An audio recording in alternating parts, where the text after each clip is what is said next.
사랑하는 성도님들, 오늘 여러분의 얼굴을 보니까 이렇게 환해진 것 같아요. 얼굴이 여러분이 빛이 나는 것 같아요. 네, 얼굴이 쫙 보니까 여러분 감사합니다. 이렇게 우리 다 같이 한번 인사할까요? 얼굴에 빛이 납니다. 네, 얼굴에 빛이 네. 네, 얼굴에 빛이 납니다. 그래서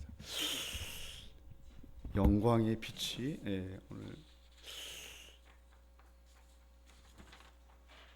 오늘 내일부터 우리가 고난 주간인데요. 금요일은 예수님께서 하나님의 그 진노를 해결하기 위하여 우리의 죄 때문에 십자가에 죽으시고 또 3일 후에는 죄와 사망의 권세를 깨뜨리시고 부활하신 부활절입니다. 그래서 오늘 설교는 그 십자가 중심으로 말씀을 증거하겠습니다. 다시 한번 우리가 십자가의 의미를 깊이 알고 십자가를 붙잡고 우리가 회복되는 그런 은혜의 시간이 되기를 예수님의 이름으로 축원합니다. 첫 번째 대지는 다시 십자가를 붙잡으라. 우리 다 같이 한번 따라해 볼까요? 다시 십자가를 붙잡으라. 다 같이 크게 다시 십자가를 붙잡으라. 네, 우리가 다시 십자가를 붙잡아야 한다는 거예요. 목사님은 한 주간 가슴 아픈 한 주간을 보냈습니다.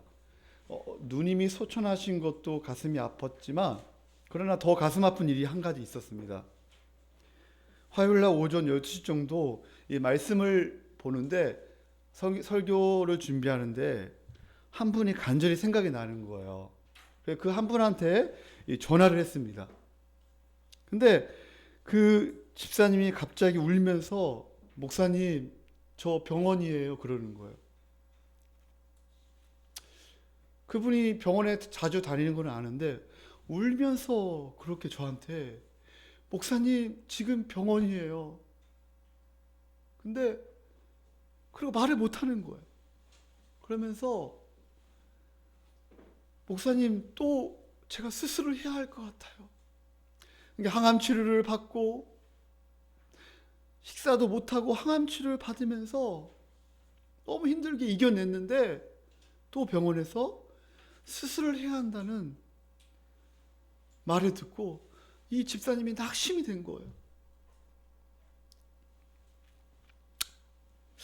그래서 참 저도 마음이 아프더라고요. 너무 힘들었어요. 그래서 제가 집사님 다시 십자가를 붙잡아야 합니다. 다시 십자가를 붙잡아야 합니다. 물론 낙심이 될 수 있고 염려가 몰려오지만 다시 십자가를 붙잡고 다시 살아나야 합니다. 마음이 무너지면 안 됩니다. 그러면서 기도를 해주었습니다.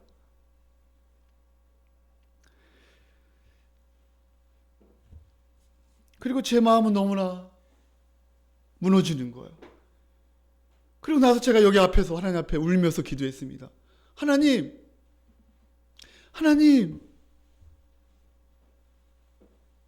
왜 그 집사님에게 그렇게 어려움을 주십니까? 그 집사님은 우리 그 보험금으로 저희 교회 헌금을 하셨잖아요. 그 보험을 받, 그 암보험에 걸려. 근데 하나님 더 좀 살려달라고. 하나님 은혜를 붙잡아 달라고 좀 하나님 앞에 간절히 좀 기도했습니다. 그러면서 제가 이 찬양이 생각이 나더라고요. 예수의 이름으로 나는 일어서리라. 내가 저한테 낙심이 약간 되더라고. 인간인지라 저도. 그러면서 이 찬양이 생각이 나는 거예요. 예수의 이름으로 나는 일어서리라. 예수의 이름으로 나는 일어서리라.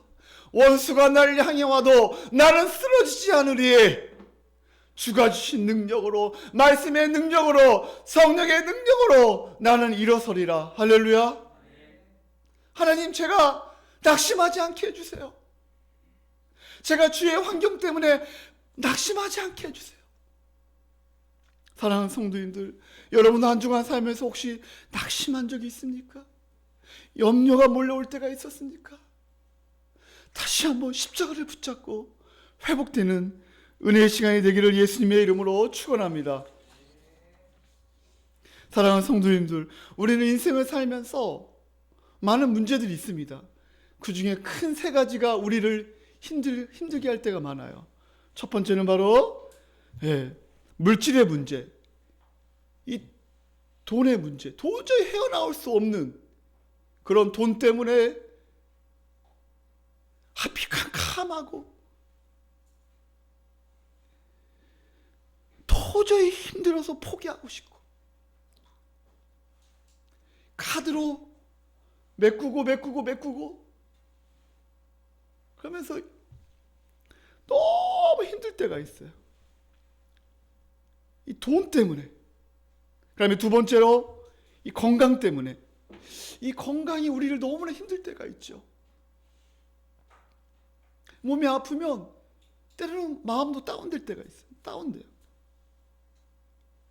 특별히 중한 병이 걸리면 낙심이 됩니다. 그리고 세 번째, 무엇이 우리를 힘들게 하고 또한 문제들이 있냐면 이 관계의 문제. 저번 주 설교했죠. 이 관계의 세 가지 대지가 뭐였죠? 첫 번째, 교회 안에서의 관계가. 두 번째, 불신자의 관계. 우리가 학교에서나 우리가 직장에서나 우리가 이 관계, 그죠? 불신자의 관계 속에서 우리를 힘들게 할 때가 되게 많아요. 우리를 괴롭히고 우리의 약점을 가지고 노리고. 그다음에 세 번째 어떤 관계가 있다겠죠? 하나님과의 관계.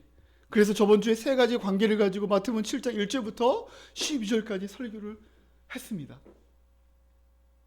이 관계가 너무나 중요한 거예요. 너무 힘들 때, 도저히 답이 안 보일 때, 캄캄할 때, 이 세 가지가 때로는 이 물질의 문제, 건강의 문제, 이 관계 속에서, 특별히 부부관계도 마찬가지예요. 가족과의 관계 속에서, 또 친구와의 관계 속에서, 직장과의 관계 속에서 앞이 안 보일 때, 내 마음이 무너질 때 우리는 어디서 답을 찾아야 합니까? 그 어려움을 해결하시는 하나님의 능력에서 답을 찾아야 합니다. 전능하신 하나님을 알 수 있는 것이 바로 십자가입니다. 우리는 십자가에서 그 답을 찾아야 합니다. 아멘? 그래서 고린도전서 1장부터 보십시오. 많은 문제가 있잖아요. 고린도 교회.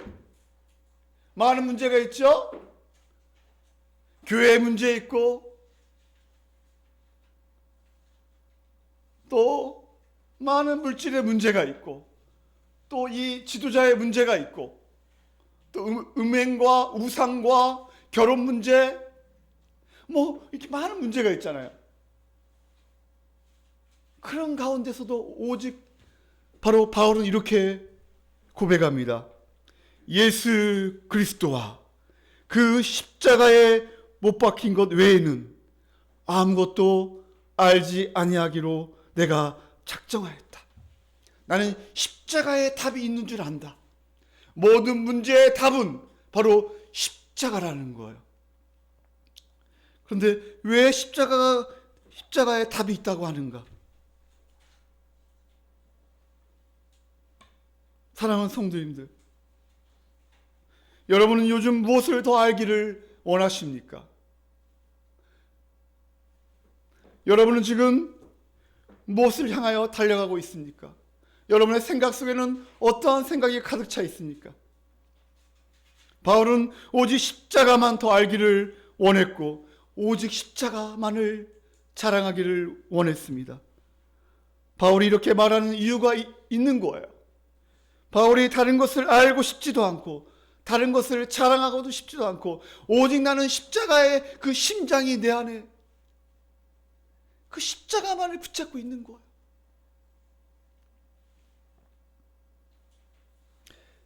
여러분은 어때요? 우리는 한번 생각해 봐야 합니다.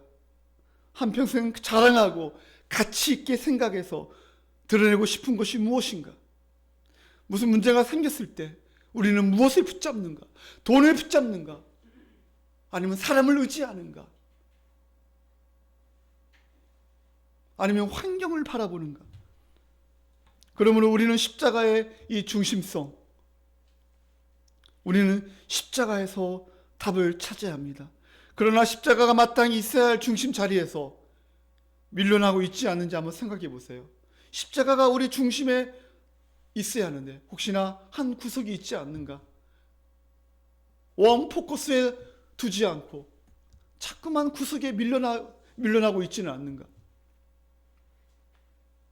바울은 갈라디아 성도들이 십자가를 붙잡지 않고 세상의 것들을 붙잡고 너무 이런 모습들이 너무나 아파했고, 그러면서 바울은 지금 얘기하고 있습니다. 3장 1절 우리 바울의 심정으로 한번 읽어보겠습니다. 큰 소리로. 자, 시작.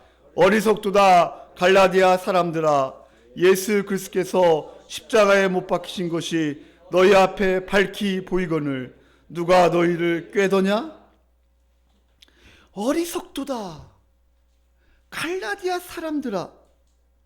여러분, 우리가 이 말씀을 붙잡아야 돼요. 우리가 십자가를 붙잡지 않고 있다면 어리석도다. 주영광교회 성도들아, 종필아, 예수 그리스도께서 십자가에 못 박히신 것이 너희 눈앞에 밝히 보이거늘 누가 꾀더냐? 누가 귀신에 씌었냐? 그런 말이에요. 지금 너희가 귀신에 씌어서 지금 십자가를 보지 못하느냐?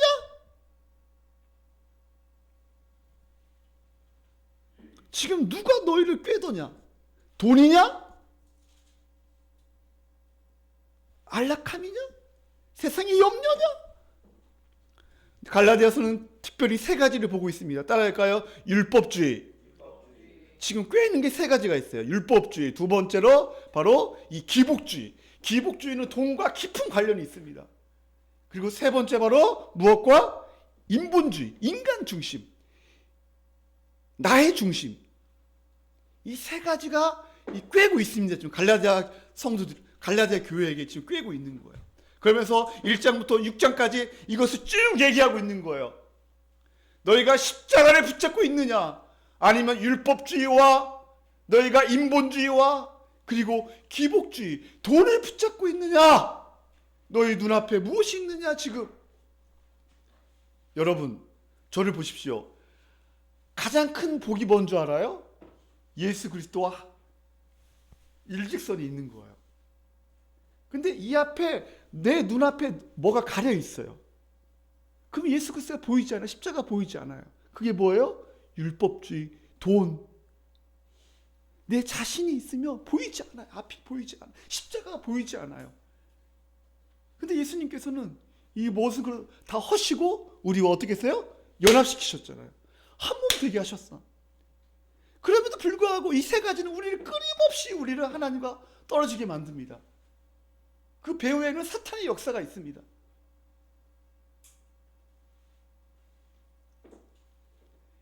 창세기 3장에 나오는 사탄의 유혹이 뱀의, 그러나 예수님께서 창세기 3장의 15절에 뱀의 머리를 밟을 것을 약속하십니다. 여자의 웃음을 통해서 뱀의 머리를 박살낼 것이라. 이사야 14장에 보면 그 뱀이 어떤 존재인가 나오죠. 그리고 마지막 요한계시록 13장 14장에 쭉 보면 바로 12장에 보면 바로 이 용의 머리, 바로 사탄, 이게 바로 나와 있죠. 그리고 요한계시록 20장 마지막 절에 바로 생명책에 기록되지 아니하며 영원한 멸망, 지옥에 떨어진다고 말합니다. 그리고 21장 1절부터 쭉 새하늘과 새 땅에 대해서 쭉 얘기합니다. 새하늘과 새 땅, 창세기 1장 2장에 나오는 그 땅과 그리고 요한계시록 21장에 나오는 새하늘과 새 땅, 그 가운데 우리는 지금 땅에서 살고 있죠.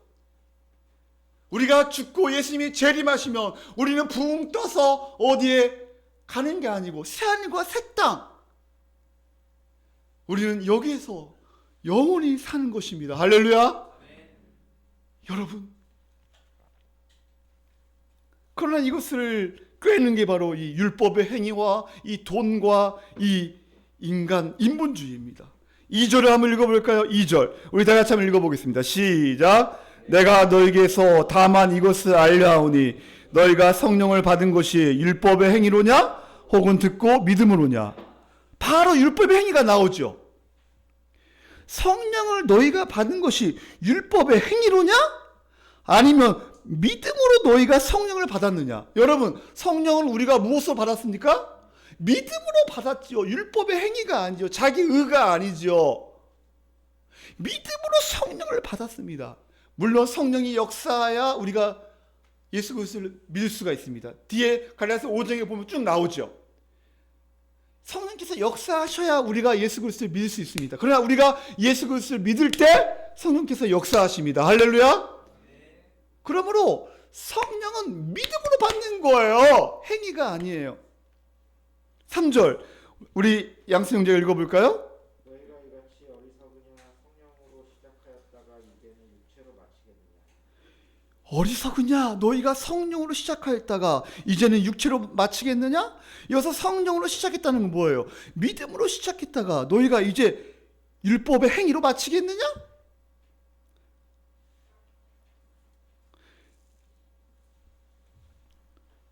사랑하는 성도님들, 여러분 하루하루를 무엇으로 시작합니까? 성령으로 시작합니까? 믿음으로 시작합니까? 여기서 성령으로 믿음으로 시작한다는 것은 바로 내가 말씀으로 시작하느냐, 그리고 마지막 말씀으로 마치느냐. 아니면 여러분이 핸드폰으로 여러분 시작했다가 핸드폰으로 마칩니까? 여러분 눈앞에 무엇이 지금 있습니까?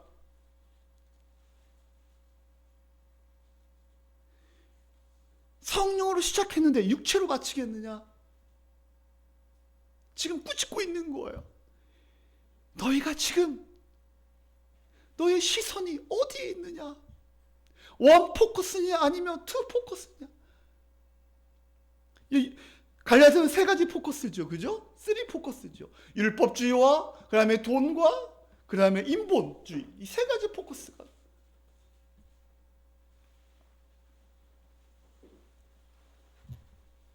너희가 스마트폰으로 시작하였다가 스마트폰으로 마치겠느냐?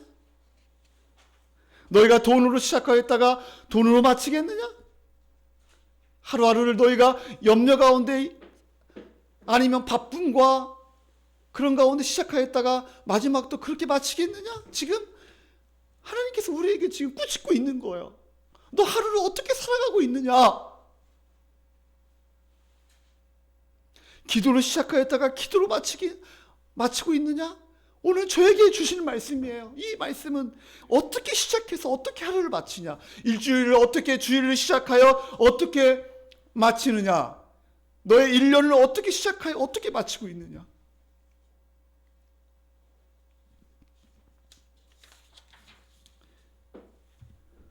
(4절) 너희가 이같이 많은 괴로움을 헛되이 받았느냐? 과연 헛되냐? 5절 우리 다 같이 한번 읽어볼까요? 시작. 너에게 성령을 주시고 너희 가운데서 능력을 행하시는 이의 일이 율법의 행위에 서냐 혹고 듣고 믿음에 서냐. 성령을 주시고 너희 가운데 능력을 행하시는 이의 일이 율법의 행위가 아니라는 거예요. 바로 말씀을 듣고 복음을 듣고 믿음이라는 거예요. 그러면서 6절에 아브라함 얘기가 나옵니다. 아브라함. 자, 우리 준호가 6절 한번 읽어볼까요?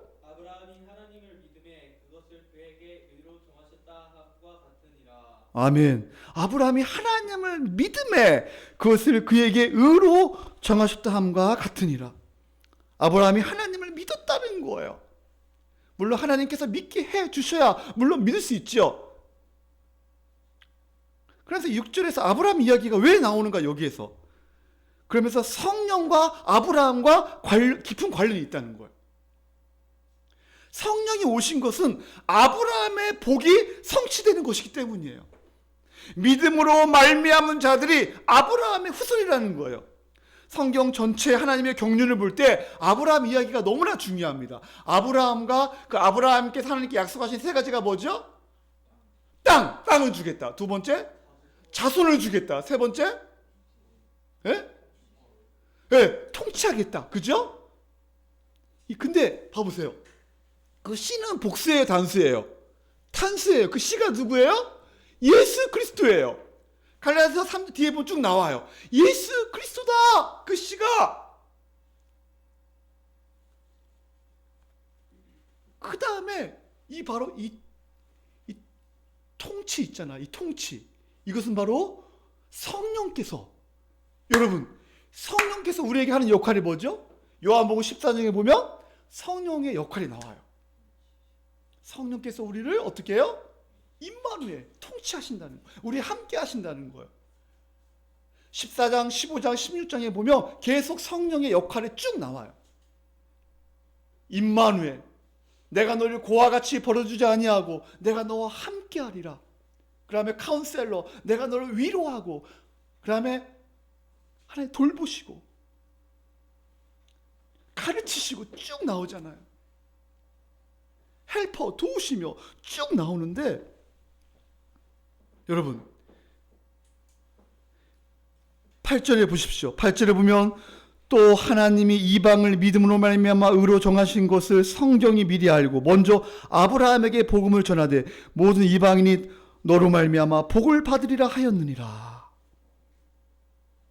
그래서 이 땅은 새하늘과 새 땅, 아브라함이 약속하신 그 땅은 새하늘과 새 땅으로 연결이 되고, 그 다음에 바로 씨는 바로 예수 그리스도, 그 다음에 바로 이 임마누엘은 성령께서 연결이 되는 거예요.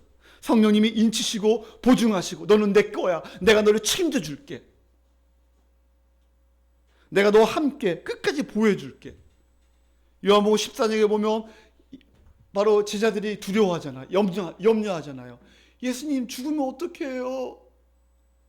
그때 바로 마음에 근심하지 말라. 하나님을 믿으니 또 나를 믿으라. 내가 처소를 위하여 너희를 위하여 처소를 예배하러 가노라. 그러면서 쭉 성령에 대해서 얘기하는 거예요. 성령이 오셔야 성령이 너와 함께.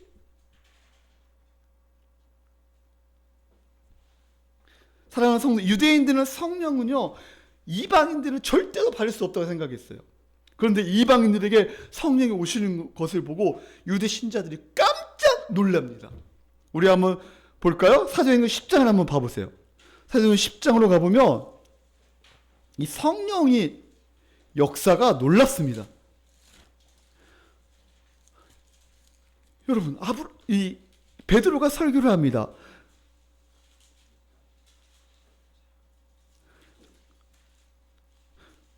10장 34절에 보면 베드로가 입을 열어 말하되 내가 참으로 하나님은 사람의 외모를 보지 아니한다. 여기서 바로 사람의 외모라는 것은 바로 율법, 형식, 외식을 말하는 거예요. 사람의 외모를 보지 아니하시고 각 나라 중 하나님을 경외하며 의를 행하는 사람은 다 받으신 줄 깨달았도다. 36절 만유의 주 되신 예수 그리스도로 말미암아 화평의 복음을 전하사 이스라엘 자손들에게 보내신 말씀. 자, 그러면서 곧 요한이 그 세례를 반포한 후에 갈릴리에서 시작하여 온 유대에 두루 전파된 그것을 너희도 알거니와. 38절 우리 한번 다 같이 한번 읽어보겠습니다. 시작.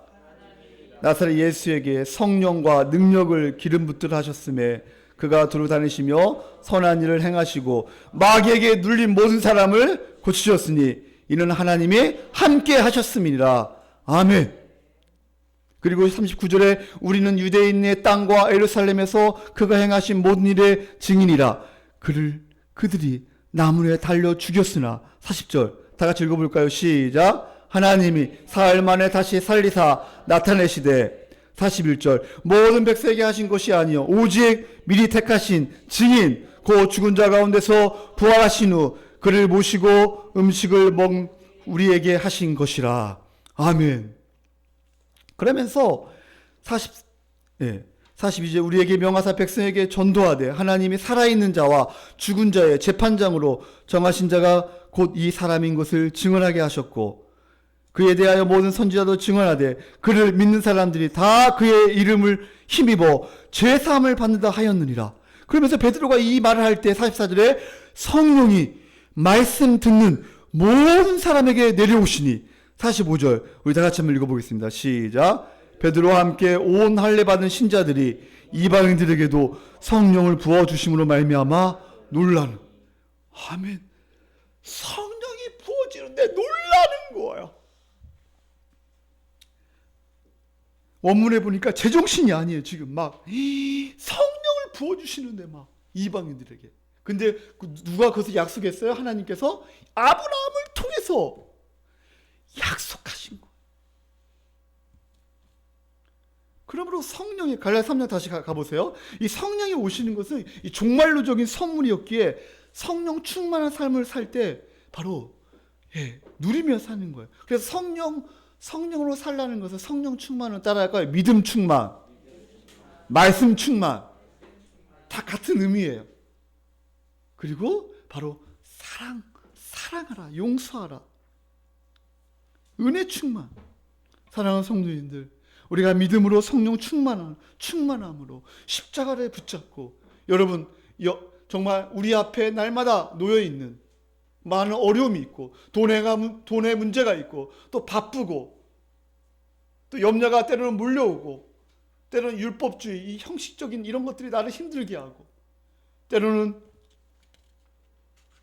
인본주의, 내가 하려고 하는 모든 것 가운데서 다시 십자가를 붙잡고 여러분 영과 육이 회복되는 귀한 삶이 되기를 예수님의 이름으로 축원합니다. 다시 십자가를 붙잡으십시오. 다시 십자가를 붙잡으십시오. 그리고 여러분의 눈앞에 있는 것들을 제거하십시오. 특별히 스마트폰, 아침에 일어나서 스마트폰 먼저 보지 마십시오. 헨리 라우에는 그렇게 말합니다. 스마트폰을 볼 것이 먼저 말씀을 볼 것인가, 이 싸움이라고. 우리 주원광교회 성도님들 아침에 일어나면 말씀을 먼저 보고 그리고 기도하고 말씀을 묵상하면서 5분이라도 괜찮아요. 잠깐이라도 괜찮아요. 그리고 마지막 잠들기 전에 여러분이 DBS하고 말씀을 붙잡고, 특별히 이번 한 주간 우리가 고난주간이니까 그죠? 더 하나님의 말씀을 붙잡고 승리하시기를 예수님의 이름으로 축원합니다. 두 번째 오늘 대지 따라할까요? 십자가의 가치. 오늘 대지는 두 번째까지만 하겠습니다. 십자가의 가치. 우리가 복음을 처음 듣는 분도 계시니까 십자가의 가치. 여러분, 주변적인 것이 중심적인 것을 대신할 위험은 점차 우리를 이 우상 숭배로 이끌 가능성이 높아집니다. 이 주변적인 것이 있잖아요. 아까 말했던 세 가지 있잖아요. 그다음에 또 이 스마트폰, 그다음에 이 세상의 문화, 이런 것들이 있잖아요. 중심적으로 될 가능성이 많아요. 그 십자가는 한쪽으로 갈 확률이 많아요. 그래서 우리가 이것을 조심해야 합니다. 그래서 다시 우리가 십자가가 중심이 되어야 합니다. 그럼 십자가가 무엇이며 어떠한 가치가 있길래 지금 이렇게 말하는 것일까요? 십자가는 예수님의 죽음의 문제를 회피할 수 없어요. 십자가는 죄수를 처형하는 바로 저주의 상징이었잖아요. 3장 13절 우리 한번 갈라디아 3장 13절 우리 한번 다 같이 한번 읽어보겠습니다. 갈라디아서 3장 13절 시작. 우리를 위하여 저주를 받은 바 되사 율법의 저주에서 우리를 속량하셨으니 기록된 바 나무에 달린 자마다 저주 아래 있는 자라 하였음이라. 아멘. 그리스도께서 우리를 위하여 저주를 받은 거예요. 예수님께서 저주를 받으신 거예요. 왜요? 우리가 받을 율법의 저주에서 해방시키신 거예요. 신명기 21장 22절에 보면 사람이 만일 죽은 죄를 범함으로 네가 그를 죽여 나무 위에 달거든 그 시체를 나무 위에 밤새도록 두지 말고 당일에 장사하여 내 하나님 여호와께서 내게 기업으로 주신 땅을 더럽히지 말라. 나무에 달린 자는 하나님께 따라할까요? 저주를 받았습니다. 그러니까 십자가 나무는 저주를 받은 거예요. 구약이나 신약이나 똑같아요. 예수님이 십자가를 생각할 때 저주의 상징이에요. 죄수를 바로 처치하는 형틀이에요. 유대인에게 십자가의 죽음은요 하나님께 저주받은 자예요. 그래서 초대교회에 많은 사람들이 이렇게 전도합니다. 너 예수님 믿어? 예수님 예수님을 믿으세요. 그러면 예수가 누구야? 예수, 저주받은 예수를 믿어? 그 말이 되니? 너나 믿어? 그러면서 꺼져 그럽니다. 바로 이 십자가는 저주의 상징이었어요. 노예나 가난한 사람들, 취약의 반역자들이 가장 고통스럽게 죽은 처형 방식이었어요. 그러나 그 예수님께서 십자가에 죽으셨습니다. 가장 비참한 죽음, 가장 고통스러운 죽음, 가장 비열한 죽음, 가장 저주스러운 죽음이에요. 여러분, 십자가의 죽음은 아시죠? 십자가에 예수님이 죽을 때 어떻게 죽었습니까? 쭉 늘어져서 죽었죠. 숨을 이렇게 너무 고통스러워가지고 못이 박히고 손발에 못이 박히고 채찍질 당하시고 그 골고다 언덕길을 오르시고 뺨으로 맞고 모욕을 당하시며 그 마지막 십자가에 그 죽으실 때 이 숨을 못 쉬는 거예요. 지식사죠. 이 폐가 있잖아요. 그러면서 숨을 못 쉬어가요. 공기가. 그러면서 공을 쉬면 막 숨을 쉬잖아요. 그러면 고통스러운 거예요. 너무나 고통스러운 거예요. 이것을 며칠 동안 하는 사람도 있어요. 빨리 죽으려고 그냥 죽고 싶어도 죽지 못하는 거예요. 이 십자가의 죽음이 비참한 거예요.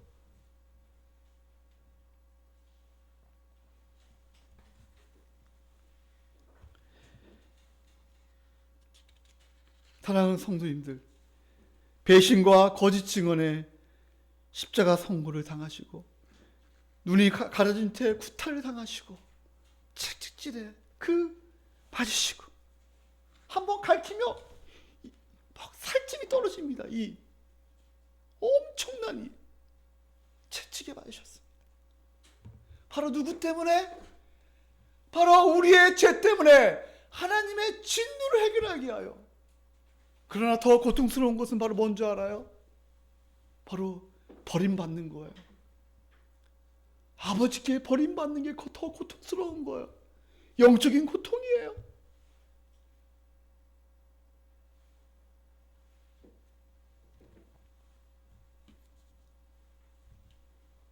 이사야 53장 3절에서 6절, 이사야는 이렇게 예언을 합니다. 여러분이 이번 주 암송입니다. 우리 같이 한번 이사야 53장 한번 가보겠습니다. 예수님께서 이렇게 십자가에 죽으실 것을 예언합니다. 이사야 53장 우리 한번 읽어볼까요?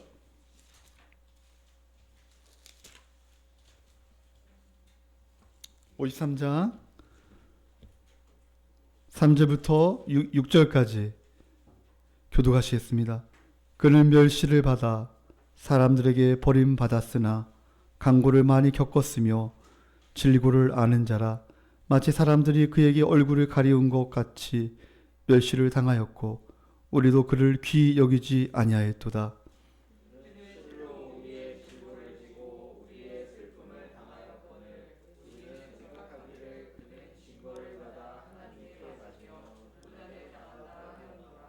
그가 찔림은 우리의 허물 때문이요 그가 상함은 우리의 죄악 때문이라. 그가 징계를 받음으로 우리는 평안을 누리고 그가 채찍에 맞음으로 우리는 나음을 받았도다.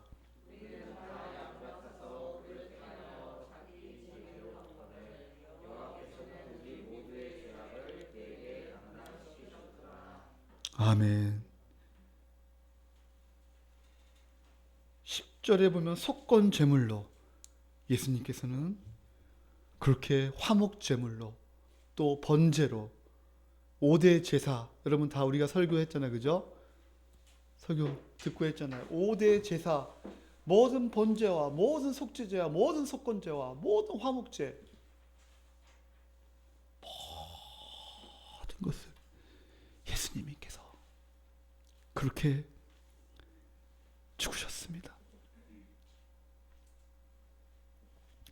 우리는 한 주간 다시 한번 질문을 해야 합니다. 예수님은 왜 그렇게 비참스럽게, 왜 고통스럽게 그렇게 십자가에 죽으셔야만 했는가? 여러분이 한 주간 말씀을 묵상할 때, 여러분 한 주간 살아갈 때, 여러분 꼭 이것을 생각하십시오. 왜 예수님이 그렇게 죽으셔야만 했는가? 왜 비참하게, 왜 고통스럽게 그렇게 저주를 받으셔야만 했는가? 형벌을 받으시고 저주를 받으시고 하나님의 진노를 해결하기 위하여 우리의 죄 때문에, 하나님을 떠난 죄, 하나님 없이 내 마음대로 살겠다고 하는 죄, 아직도 우리는 내 힘으로, 율법의 행위로, 기복주의 신앙으로, 돈으로 살려고 하고 내 힘으로 인본주의로 살려고 하잖아요. 하나님의 기준과 방법에 의해서만 죄가 처리되고 하나님의 진노가 해결됩니다. 그럴 때 예수님이 하나님이 제시한 것이 바로 십자가 죽음입니다. 예수 그리스도만이 하나님의 모든 것을 만족할 수 있습니다. 어떠한 것도 하나님을 만족시킬 수가 없어요. 오직 예수 그리스도만이 완전한 하나님이시며 완전한 의인이시며 완전한 사람이신 예수 그리스도만이 하나님을 만족할 수 있습니다. 그 십자가를 통해 하나님의 의로우심이 드러납니다. 십자가를 통해 인간의 죄에 대해서 그냥 넘어가지 않으시고 반드시 죄를 처벌하십니다. 처절하게 하나님은 한 점의 죄도 그냥 넘어가지 않습니다. 반드시 죄는 처벌하십니다.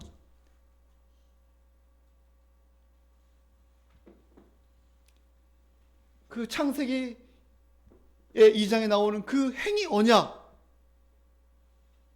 반드시 죽으리라. 그 선악을 알게 하는 열매를 따먹으면 반드시 죽으리라. 예수님께서는 그 행위 언약, 이것을 이루시기 위하여,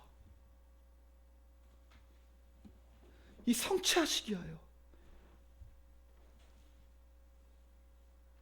예수님께서는 십자가에 죽으십니다. 그러나 우리는 십자가에서 하나님의 놀라운 사랑을 알 수 있죠. 우리가 죄인 되었을 때 하나님께서 우리를 위하여 십자가에 죽으심으로 하나님께서 우리에 대한 자기의 사랑을 확증하셨다.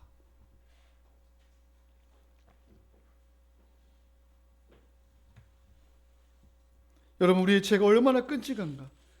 우리의 죄가 예수님의 태수 죽음으로 용서받았음에도 확신할 수 있고, 우리가 그 하나님의 사랑, 놀라운 사랑, 우리가 예수 그리스도를 믿을 때 그분과 연합하여 우리가 함께 살아가는 거예요. 주님과 함께 연합하여 순종하는 자들에게 최고의 길을 열어주십니다. 나는 곧 길이요 진리요 생명이네. 나를 믿는 자는 죽어도 살겠고 무릇 살아서 나를 믿는 자는 영원히 죽지 아니하리라. 의심 많은 도마가, 의심 많은 마르다가, 의심 많은 사람들이 고린도전서 15장에 보면 바울에게 말합니다. 사람이 죽으면 어떻게 부활될 수 있습니까? 바울이 말합니다. 씨를 봐라. 이 씨가 죽지 아니하면 그대로 있지만 죽어야 꽃이 피고 열매를 맺는다. 죽어야 한다. 죽음은 새로운 생명의 시작입니다. 아멘? 사랑하는 성도님들, 그러나 우리가 한번 생각해 봐야 합니다. 하나님의 사랑을, 십자가의 은혜를 맛보며 살아가고 있는가? 하나님의 사랑을 맛본 사람은 그 사랑에 녹아들여서 다른 사람을 용서하고 사랑하는 거예요. 이 땅에 사는 동안 천국에 사는 것처럼 가치 있고 보람 있게 살게 됩니다. 하나님의 십자가를 보면서 예수 그리스도의 사랑을 알게 됩니다. 그 십자가의 사랑과 용서를 깊이 알고 체험하지 않은 사람은 절대로 다른 사람을 용서할 수 없습니다. 십자가에서 모든 것이 다 나옵니다. 우리가 어떻게 살아야 하는지, 그러나 여러분 조심해야 할 게 있습니다. 반복적인 죄를 조심하십시오. 죄를 꾸준히 지으면서 하나님과의 친밀한 교제를 나눌 수 없습니다. 이 죄를 조심해야 합니다. 죄가 들어오면 있잖아요. 자꾸만 죄가 반복적으로 있잖아요. 짓게 되면요. 하나님과 친밀함이 떨어집니다. 하나님 아빠라고 하기가 힘듭니다. 사실은요. 여러분 우리가 어렸을 때 아빠에게 죄를 짓잖아요. 저도 옛날에 아빠의 돈을 몇백 원 있잖아요. 저는 아빠가 모를 줄 알았어요. 근데 1,000원짜리 가져가면 알잖아. 그죠? 10,000원짜리 알잖아. 그래서 100원짜리 있잖아요. 몇 번 훔친 적이 있습니다. 아빠 주머니에서 몰래 가져간 적이 있어요. 근데 아버지는 알면서도 말씀을 안 하시더라고요. 근데 그때 관계가 아빠와 관계가 멀어져. 뭔가 꺼림칙해. 죄를 지으면 그렇게 되는 거예요. 근데 아빠는 다 알면서도 얘기를 안 하더라고요. 그런데 제가 그걸 깨닫고 이러면 안 되겠구나. 아빠의 돈을 손을 대면 안 되겠구나. 엄마의 돈을 손대겠구나. 엄마.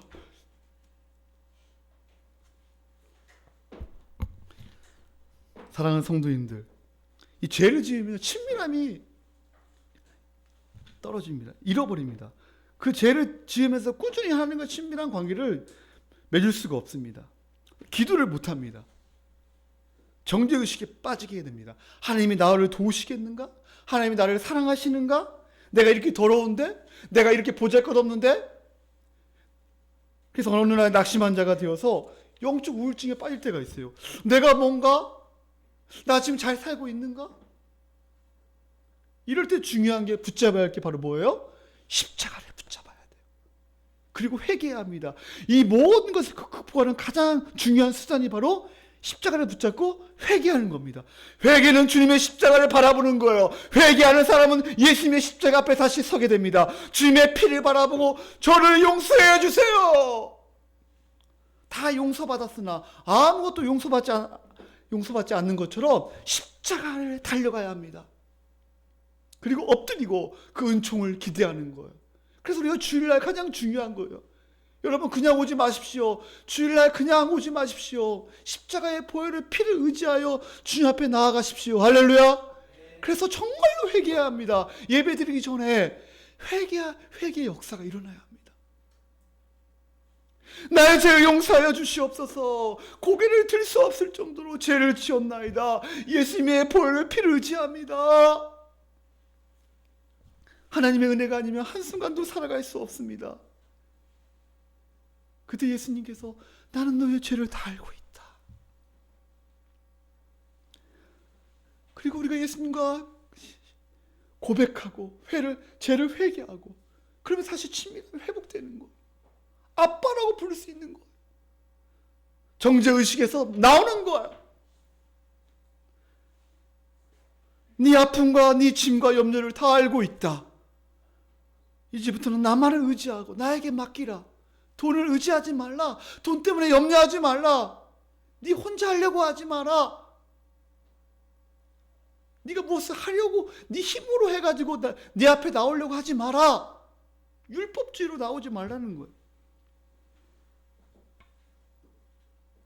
회개하고 주님의 용서하심을 누릴 때 우리는 다시 한번 그 제사함의 놀라운 은혜를 체험하게 됩니다. 그리고 죄책감이 사라지는 겁니다. 십자가를 보는 자만이 자기의 죄를 인식하고 하나님의 영광을 보고 하나님 앞에 엎드립니다. 이사야도 보십시오. 이사야 6장에 보면 또 여러분 베드로 보십시오. 또 여러분 바울을 보십시오. 다 주님 앞에 엎드립니다. 우리도 마찬가지잖아요. 다 하나님의 영광 앞에 엎드리는 거예요. 고개를 들 수가 없는 거예요. 그러나 사랑하는 성도님들, 십자가를 붙잡지 못하고 십자가의 가치를 모르고 살아갈 때 나타나는 증상이 아까 죄라 그랬죠. 죄. 그다음에 죽음을 두려워합니다. 죽음으로 인하여 염려, 불안, 약해지고 초라해지는 자기의 모습을 보게 됩니다. 그러나 병 때문에 하나님을 찾게 되고 때로는 구원의 놀라운 은혜를 누리게 됩니다. 박순자 누님과의 10일 여행. 저는 지금까지 큰 누나하고 이렇게 많은 대화를 나눈 적이 없었습니다. 큰 누나는 연세가 72입니다. 그 아들은 나보다 한 살 더 먹었습니다. 큰 누나하고 지금까지 살아오면서 대화를 병원에 있는 시간이 가장 많았습니다.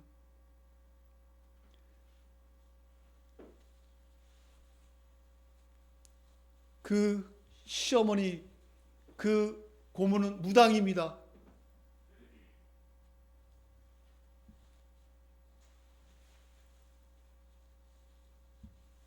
그런 철저한 그러한 집안으로 시집을 갔습니다. 인생은 우리는 둘째부터 다 기독교, 아홉째까지 셋째 누나가 결혼할 때 부안에서 교회에서 결혼했는데 그 큰 명이 교회를 딱 지나가는데 쓰러집니다. 교회를 들어갈 수가 없는 거예요.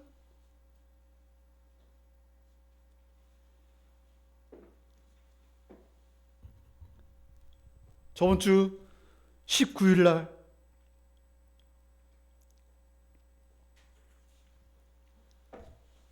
전화가 왔습니다. 누나가 위독하다고. 근데 지금 바로 호스피스로 갈 수 있으면 누나를 예수님이 영접해야 하는데, 물론 그 전에 복음을 이제 전한 경우도 있었죠. 근데 위독하니까 빨리 병원으로 가라는 거예요. 그래서 19일 날 저녁 7시, 그 정도의 병원으로 갔습니다. 근데 병원이 문을 안 열어주는 거예요. 왜요? 그건 간호실 병원이라 들어갈 수가 없다는 거예요. 물건이 있으면 그 보호자도 들어갈 수 없다는 거예요. 그냥 물건만 건네줘야 한다는 거예요. 제가 목사입니다. 성경책을 들고 제가 목사입니다. 제가 지금 복음을 전해야 합니다. 복음을 전해야 합니다. 제 친누님입니다. 안 됩니다. 그 간호사 다른 사람이 또 와가지고 안 됩니다. 15분 동안 계속 부탁을 했는데 안 됐어요. 근데 그 다음날 월요일날 개인 호실로 옮겼어요. 그때 그 큰 누나가 나한테 하는 말이, 그 호실에 있잖아요. 2명이 있었는데 누나하고 1명이 있었는데 1명이 누구였냐? 노원에 사는 사모님이 그 폐암으로 거기에 입원해요. 그러면서 그 사모님이 복음을 자기에게 전해줬다는 거예요. 그러면서 너무나 기쁘다는 거예요.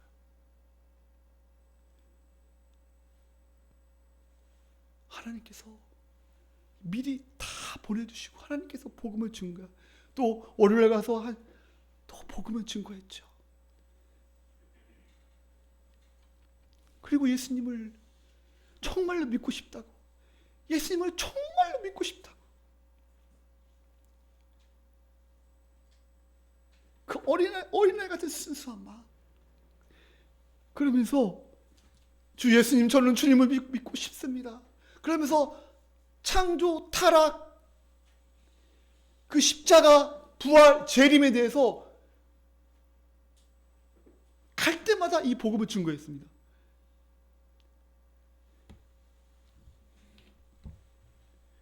근데 26일 날, 저번 주 26일 날 누나가 저한테 얘기하는 거예요. 꿈에 뱀의 머리가 나왔다는 거예요. 그러면서 누님, 예수님께서 뱀의 머리를 박살내기 위해서 예수님이 이 땅에 오셨고 십자가를 죽으시고 부활했어요. 그게 어디에 있냐? 나한테 그러는 거예요. 그게 어디에 있냐? 그러면서 제가 보여줬지다. 아, 그렇구나. 왜 나는 이것을 몰랐지? 그러면서 누나가 하는 말이 나는 복받은 사람이다. 그 누님을 위해서 수십 년 동안 많은 사람이 기도했고 또 금식하고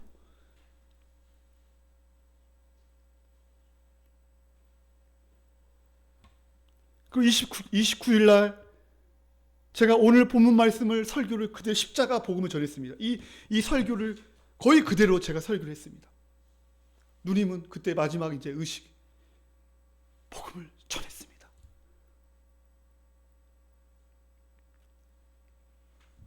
그리고 30일 날 새벽 2시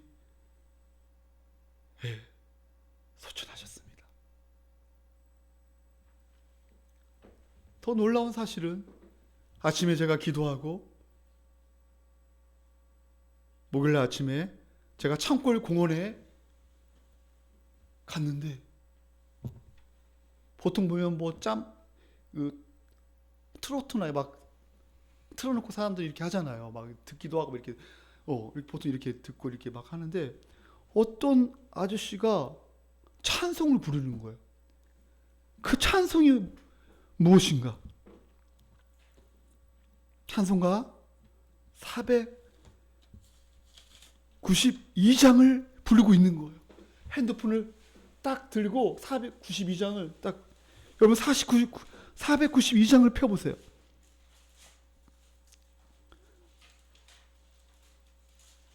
잠시 세상에서 내가 살면서 항상 찬송 부르다가 날이 저물어 오라 하시면 영광 중에 나아가리. 눈물 골짜기 더듬으면서 나의 갈 길 다간 후에 주의 품 안에 내가 안기어 영원토록 살리로다. 우리 3절 다 같이 한번 읽어볼까요? 시작. 나의 가는 길 멀고 험하며 산은 높고 골은 깊어 고난 나의 몸 쉴 곳 없어도 복된 날이 밝아오리. 우리 4절 또 한번 읽어봅시다. 시작.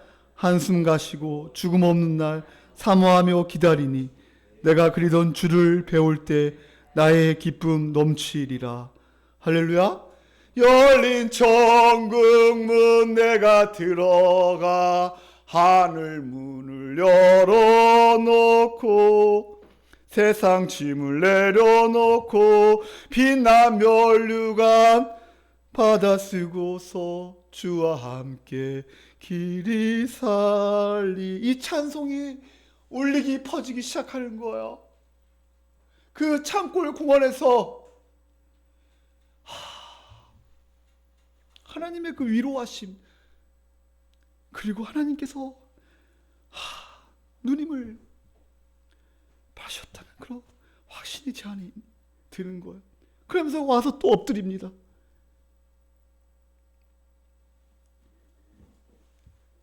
그 하나님의 위로하심, 성령의 위로하심.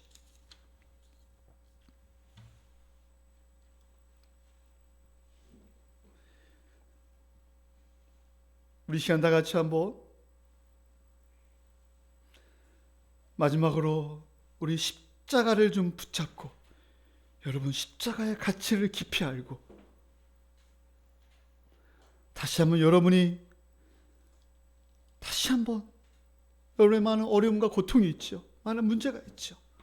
때로는 죄와 죽음과 또 많은 내 앞에 있는 그 어려움과 관계 속에서 또 돈의 문제와 또 이런 많은 어려움이 있지만 다시 한번 십자가를 붙잡고 회복되는 그러한 삶이 되기를 예수님의 이름으로 축원합니다. 우리 신 다 같이 한번 찬송가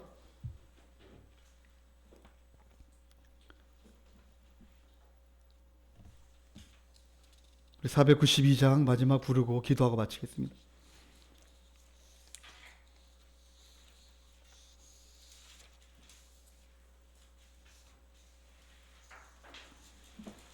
우리 찬송가 492장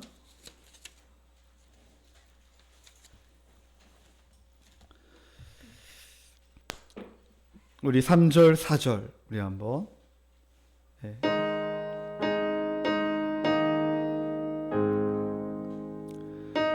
가는 길 멀고 험하며 산은 높고 골은 깊어 고난 나의 몸 쉴 곳 없어도 복된 날이 밝아오리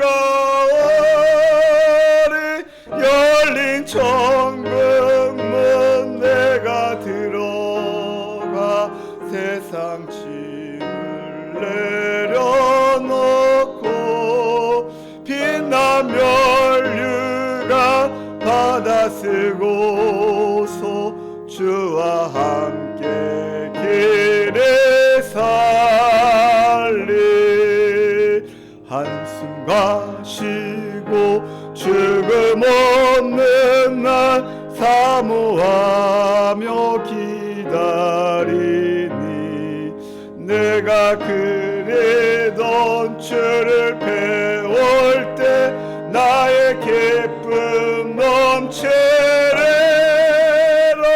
열린 천국문 내가 들어가 세상 짐을 내려놓고 빛난 면류관 받아 쓰고서 주와 함께 길에 살리.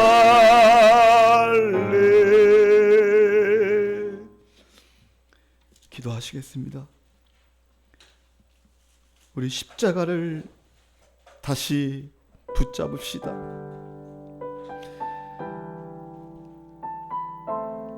예수님 아무 죄도 없으신데 우리를 살리시려고 하나님의 진노를 해결하기 위하여 죄와 사망의 권세를 깨뜨리시고 우리를 살리기 위하여 부활하셨습니다.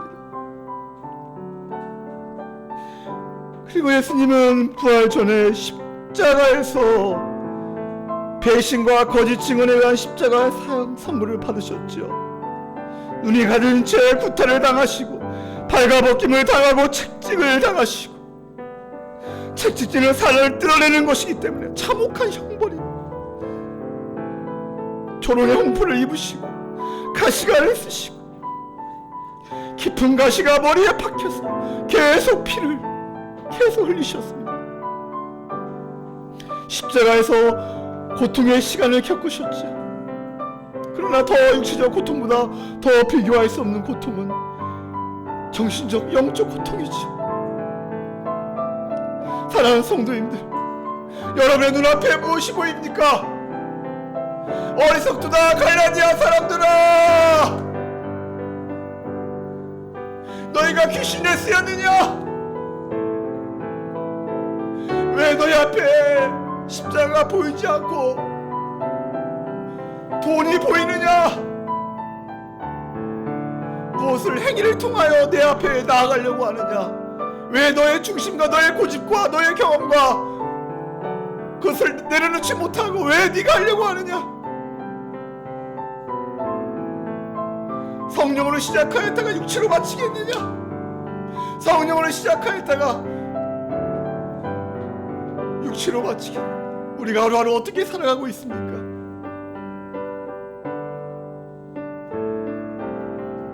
사랑하는 성도님들, 예수님을 믿을 때 성령을 받습니다. 성령이 역사하여 믿을 수 있지요. 믿음으로 회심하여 성령을 받을 것을 생각해 보십시오. 그 첫사랑 하나님의 부르심을 생각해 보십시오. 아직도 예수님 믿지 못하고 방황하며 지금 어디로 가는가 알지 못하고 죄 가운데 살아가는 자 있습니까? 예수님을 영접하십시오. 십자가를 붙잡으십시오. 주 예수님, 저는 주님을 믿고 싶습니다. 십자가의 죽으심으로 내 죄값을 담당하시니 감사합니다. 지금 나는 마음의 문을 열고 예수님을 나의 구주, 나의 하나님을 영접합니다. 하나님이 마음을 창조하시고 마음을 붙잡고 계십니다. 하나님의 아들 예수 그리스도를 믿습니다. 나의 죄 때문에 저주를 받으신 예수 그리스도를 믿습니다. 십자가에 죽으시고 부활하신 그 주님을 믿습니다. 우리 다 같이 한번 그 주님 앞에 간절히 기도하며 고백하며 주님 앞에 십자가만을 붙잡고 십자가의 가치와 영광을 깊이 알고 십자가만을 자랑하며 높이며 생각하며 한 주간 남은 인생을 살게 해달라고 우리 다 같이 한번 기도하시겠습니다. 오 하나님 아버지여, 오 하나님 아버지, 우리가 무엇을 바라보고 무엇을 자랑하며 내 앞에 무엇이 있습니까? 십자가입니까? 아니면 내 앞에 염려와 불안과 내 앞에 하나님 율법주의와 이 아버지 하나님 기복신앙, 혹시나 아버지여 돈이 내 앞에 하는 것, 염려와 불안이 내 앞에 나를 가로막으며 이 분주함과 이런 것 때문에 말씀을 멀리하며 기도의 자리로 나아가지 못하고 나의 생각과 나의 고집과 나의 것들이 자꾸만 하려고 하는 모든 것, 주님 아버지 우리의 죄를 용서하여 주시옵소서. 주여 우리의 죄를 용서하여 주시옵소서. 하나님 예수 그리스도 고난당하신 예수 그리스도를 한 주간 묵상하며 또 부활하신 예수 그리스도를 묵상하며 예수의 이름으로 일어나게 도와주시고 성령의 능력으로 회복되게 도와주시고 말씀의 능력으로 살아가게 도와주시고 하나님 아버지 은혜를 베풀어 주시고 우리가 저 천국을 소망하며 다시 오실 예수 그리스도를 소망하며 예수님이 이 땅에 오실 때 하나님 아버지 우리의 몸이 부활될 텐데 우리가 그날을 소망하며 새하늘과 새 땅을 소망하며 아버지 우리가 하루하루를 믿음으로 아버지와 살아가게 도와주시고 너희가 성령으로 시작하였다가 육체로 마치겠느냐? 너희 인생을 어떻게 마치겠느냐? 한 주간을 너의 한 달을 1년을 하나님 아버지 우리가 믿음으로 하나님 아버지 성령으로 말씀으로 기도로 시작하였다가 마치게 하여 주시옵소서. 생명으로 마치게 죽음으로 마치는 것이 아니고 생명과 부활과 그날을 소망하면서 아버지와 살아가게 도와주시옵소서. 우리 사랑하는 성도의 염려 아버지와 내 앞에 많은 염려가 있습니다. 불안이 있습니다. 때는 몸이 아픕니다. 주 예수 그리스도의 보혈의 피로 치유하여 주시고 모든 염려가 떠나가게 도와주시고 하나님 아버지여 주님을 십자가를 붙잡고 우리 학생들 하나님 아버지여 때는 시험과 공부로 인하여 또 스트레스로 인하여 아버지 많은 어려움이 있지만 그러나 십자가의 능력으로 부활의 능력으로 말씀의 능력으로 우리 주일 학생들 우리 청소년들 청년들 우리 어르신 이겨내게 도와주시옵소서. 하나님 은혜 베풀어 주시옵소서. 오 주여 은혜 베풀어 주시옵소서.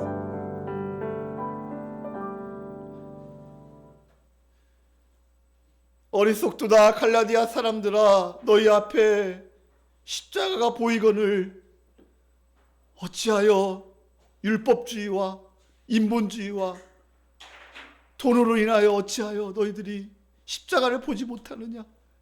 동일하게 하나님 오늘 우리에게도 주님께서 말씀하신 줄 믿습니다. 정광교회 성도들아 돈과 염려와 나 힘으로 하려고 하는 모든 것들 십자가를 바라보지 못하게 하는 모든 것들을 다 제거하고 믿음으로 말씀으로 성령의 능력으로 다시 십자가를 붙잡고 일어서라 말씀하신 하나님의 음성을 듣고 우리 모든 사랑하는 성도님들 성령의 능력으로 다시 일어서게 하여 주시옵소서. 말씀의 능력으로 일어서게 도와주시고 다시 십자가를 깊이 알고 한 주간 고난 주간 십자가의 우리의 고난에 동참하며 우리가 더 말씀을 깊이 연구하며 더 왜 예수님께서 십자가에 죽으셨는가? 왜 그렇게 비참하게 죽으셔야만 했는가? 그리고 부활하신 예수 그리스도를 붙잡고 우리의 삶이 부활되며 생명으로 더 힘있게 능력있게 살아가는 우리 모든 성도님들 되게 허락하여 주시옵소서. 모든 염려가 떠나가게 도와주시고 모든 불안과 사망아 너의 승리가 어디 있느냐? 너는 절대로 예수 그리스도 이기지 못한다. 우리가 날마다 말씀을 붙잡고 승리하게 하여 주시옵소서.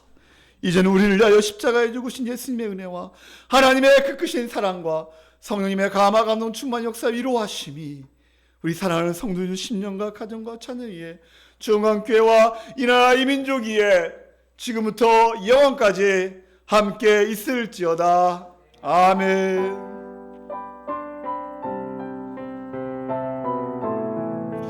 하나님 아버지 감사합니다. 하나님 감사합니다. 성령의 위로하심 오 주님 감사합니다. 감사한 우리 하나님께 박수 한번 드리겠습니다. 하나님 감사합니다. 네,